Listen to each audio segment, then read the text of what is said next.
Thank you, Mr. Chairman. And now I give the floor to the Ambassador. Mr. Chairman, members of Parliament, members of the committee, ladies and gentlemen, this is a great pleasure to be here today for the exchange of views in the committee. First, let me express my gratitude to all of you for the work you are doing here. And I think it's also very important to mention the work what Mr. Richard Howitt, Rapporteur on former Yugoslav Republic of Macedonia, is doing. I would like to focus on three issues now. First, the reform process in the country. Second, political developments since my entry into function in this country in 1st of March. And then finally, some challenges for the future. If we speak about reform process, we have to speak about high-level accession dialogue. What started in March when Commissioner on Enlargement, Mr. Füle, came to Skopje and launched this dialogue. It gave totally new dynamism to the relations between Skopje and Brussels, because you may remember a year ago the relations between Skopje and Brussels were very calm. This high-level accession dialogue initiative was taken very positively in the country, in the society. Everybody was very positive. The government, opposition, civil society, people on the street, they were speaking about high-level accession dialogue, what was quite a surprise for me. Very ambitious agenda was agreed between Commission and the government, and this was the European Union agenda, what government started to address again. The issues which were criticized most in the last progress report were focused under this high-level accession dialogue, and namely freedom of expression, rule of law, public administration, election reform, and strengthening the market economy. More than 140 targets were agreed, and of course it was difficult to agree those targets on the paper, but it was much more difficult to implement those targets for the government. What we saw, there was a very strong commitment by the government to implement those targets which were agreed. Commitment by the Prime Minister Gruevski, commitment by Deputy Prime Minister Teuta Arifi. So Commissioner Füle has been in the country under this high-level accession dialogue 3 times now, in March, in June and in September, and his next visit is planned for January. So now I would like to mention few achievements of this high-level accession dialogue. First one, Ohrid Framework Agreement stock-taking review, which was finalized by the government in first days of July. As you know, in 2001 there was ethnic conflict in the country, and at the end, Ohrid Framework Agreement was signed by the political leaders, and this agreement was very strongly supported by European Union and international community. Everybody in the country now understands how important this agreement is, but different ethnic communities understand it a little bit different way. For this reason, it's extremely important that government coalition, which consists of ethnic Albanian and Slav Macedonian coalition partners, was able to agree, looking back to the 10 years, what was done exactly, and how the agreement was implemented so far. This is a good platform to moving forward, to look to the future, how the Ohrid Framework Agreement has to be implemented in the future. The second, electoral reform. New election code was adopted just recently. In 2011, there were parliamentary elections, and first time they were administrated well. There were no incidents accompanying those elections. OSCE ODIHR mission was observing the elections and came out with some recommendations, like in any other country, so that some of those recommendations were addressed in the law. Now it's important that government is going to implement this law in a proper way. Third achievement, rule of law. In March, there was a screening process on chapters 23 and 24 taking place in Brussels with Montenegro, and this country was invited also as observer there. And the law on courts is currently in the Parliament, so discussion will start probably at the end of this week or next week. Now, media freedom. this is one of the most visible issues what was tackled with under the high-level accession dialogue. On this Monday, law on decriminalization of defamation was adopted. So for us in the European Union, it's difficult to say whether this is good or bad law because we don't have a key in the European Union. In some of our member countries, defamation is still criminal, but we noted the statement what was made in the country by the Journalist Association, which said that yes, this law is really a step forward and this is very positive. Also yesterday, media representative of OSCE made a statement and welcomed this law. Another issue under the media freedom, what is important to mention here, decision by the Broadcasting Council on the conflict of interest so that the ownership structure of some media enterprises was changed during last month. Anti-corruption, yes, there are many challenges, like you mentioned, but the good thing is that legislation on the conflict of interests was strengthened. And strengthening the market economy, government in Skopje believes that the country is ready for the status of functioning market economy. Under the high-level accession dialogue, there was another dialogue created between the institutions of the Commission, which are dealing exactly with the issue, and the government, so that the challenges will be addressed, and the main challenge here is the labor market situation in the country. During the last round of high-level accession dialogue in September, in the conclusion paper what was agreed by the Commission and the government, the good neighbourly relations were addressed, what is also a very important step. Now, looking back to those months, I should say that much was done. When Commission started this process, then Commission very much stressed the importance of transparency and inclusiveness. And I can say that the degree of inclusiveness and transparency really was increased during those months because several working groups were created where civil society representatives, opposition were invited and the amendments to the laws were discussed.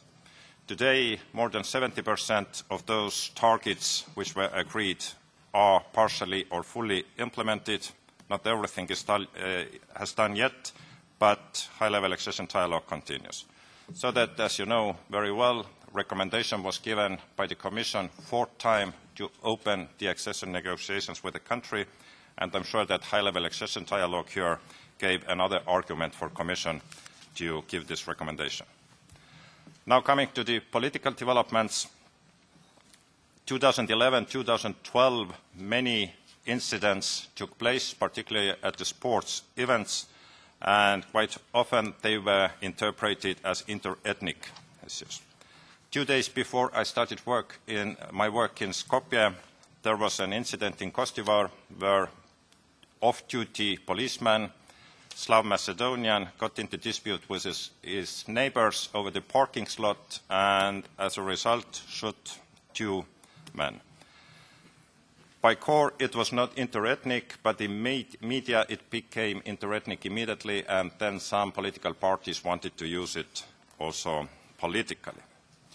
Very serious event took place on 12th of April when 5 men were shot dead in north of Skopje, close to Smilkovci Lake. On 1st of May, police operation took place and a number of suspects were detained.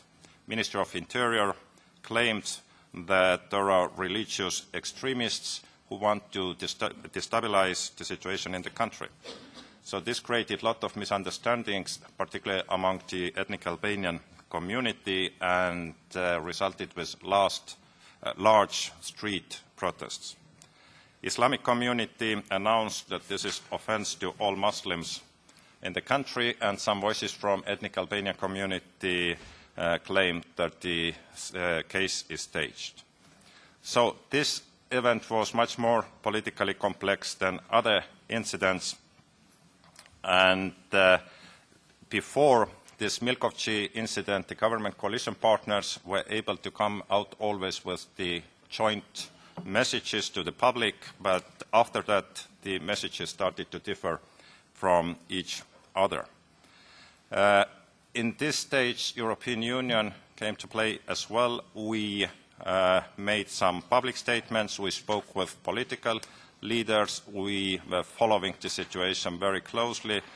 We were coordinating our messages with security principles, with the United States, with NATO, and with OSCE. And our message was that, of course, the right of gathering should be respected, but it's no time to make any troubles. It's important to be calm and responsible. So today, 6 persons face the charges of terrorism, and now it's very important that the court procedures will be very correct to manage the political situation in the country properly. We very much welcome that the OSCE has promised to monitor the trial, and of course EU delegation in the country is going to work very closely with the OSCE. After this event, the Smilkovci event, and also after the results of NATO summit, the support to the ethnic Albanian coalition partner decreased. So on 13th of August, Brit was laid to the NLA fighters cemetery by the Minister of Defense coming from ethnic Albanian coalition partner. This step was seen by the Slav Macedonians as provocation, and they submitted the draft law on defenders to the parliament.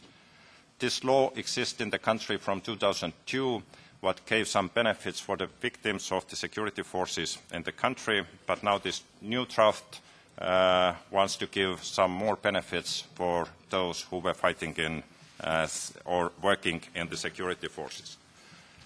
However, this is totally unacceptable for ethnic Albanian coalition partner because they would like to see that their people will be included in this law as well. So if the law will be adopted in a way it was presented to the parliament, then it's impossible for the ethnic Albanian coalition partner to continue to be in the coalition. Prime Minister told publicly that government is in crisis and early elections will be called. Again, European Union passed the messages asking all the partners to be responsible and calm.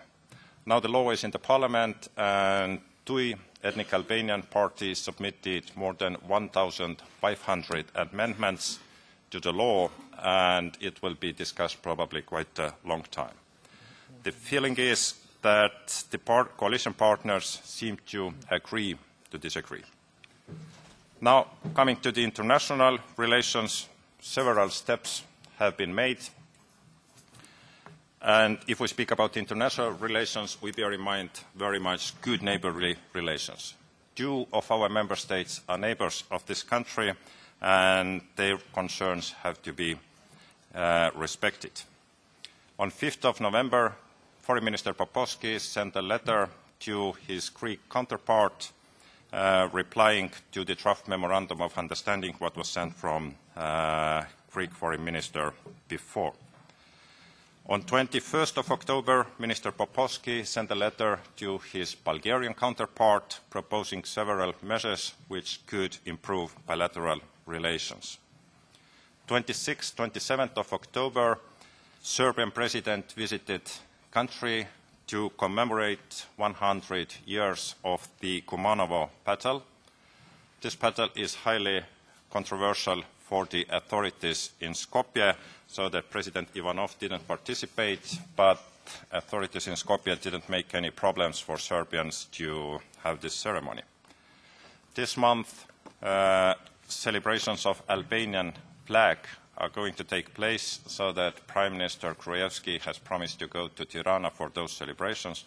And perhaps it's also interesting to mention here that in his public appearances, Prime Minister Gruevski has spoken Albanian language. So, in conclusion, of course, there are several tensions, but in this moment, government is able to tackle with those tensions, and government is stable. Concerning the good neighbourly relations, government in Skopje has taken it very seriously, and they try to find the possibilities how to move forward.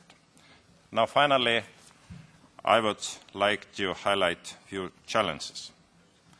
There are many challenges in this country, And of course, we have to think how to deal with those challenges in the country which is on the threshold of the European Union. And I'm going to mention 5 of them, but I'm sure that after in the discussion you can add some more, and perhaps you can give also some ideas how to deal with those challenges. First one, Smilkovci trial. As I told, it's highly political, and different ethnic groups can understand this trial in different way. Therefore, it's very important that the court proceedings are very correct, and this close monitoring by the OSCE is also very important. Local elections, which are going to take place in March, for sure politicians are going to focus on local issues in the country, but perhaps there will be also temptations to use interethnic issues in the election campaign. Therefore, all the efforts have to be made so that international standards will be followed. And I think that the adoption of the election code now recently is also helpful. It has to implement it fully. Third, implementation of Ohrid Framework Agreement, what is a key for the stability in the country. I mentioned already that government was able to look back and find consensus. They understand it in the same way, ethnic Albanians, Slav Macedonians, what happened during the last 10 years, and it gives a very good basis for them to look to the future in the same way. Fourth, reform momentum must be maintained, and high-level accession dialogue has given a very good basis for that. I'm sure that government is going to follow up, and EU agenda will be their agenda. Improvement of good governance goes in hand with conditions for the foreign direct investments, which are very much needed for economic development in the country. And fifth, maintaining European Union perspective is very important. This is the idea what unites all the communities in the country. There is national consensus to join European Union and NATO, and together with Ohrid Framework Agreement, it gives the possibility how all the ethnic communities in the country can move to the future.